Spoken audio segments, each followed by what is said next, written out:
Magandang araw Luzon, Visayas at Mindanao. Ngayon nandito tayo sa bahay ni Kuya na kung saan meron tayong tatanungin na isang housemates at tatanungin natin siya kung kamusta nga ba ang loob ng bahay ni Kuya.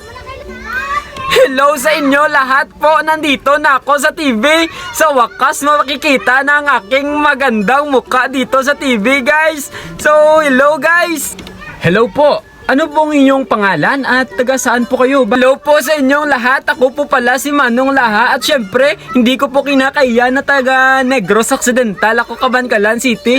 At ako po ay isang housemate dito sa bahay ni Kuya at napakasaya ko po dahil nandito na ako sa loob at lumabas ako dahil ma-interview kayo. At syempre gusto lang naman namin malaman kung ano nga ba ang mga kaganapan sa loob ng bahay ni Kuya. Maraming kaganapan sa loob ng bahay ni Kuya, lalong-lalo na yung gumising ako. Tapos may bagong hamon na naman si Kuya para sa aming mga housemates. Tapos yung pumunta ako sa confession room na sinabihan ko si Kuya na ang baw-baw ng hininga ng aking housemates. Ba? Napakagandang balita at syempre gusto lang namin malaman kung ano ang gusto mong sabihin sa mga taong nakabantay sa'yo sa outside world. Aba, may nakabantay na sa akin, parang kinakabahan na naman ako niyan, may nagbabantay sa akin sa labas ng bahay ni Kuya. Baka kasi paglabas ko bubunuin na lang ako nila, no?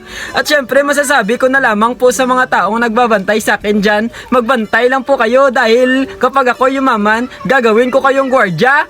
At syempre maraming salamat sa pagsagot ng mga ilan naming katanungan. At syempre, yan lamang po at dito na magtatapos ang ating balita ngayong araw. Ako po ang inyong anchor, Andrew Boy Calindula II, nagbabalita mula Pilipinas.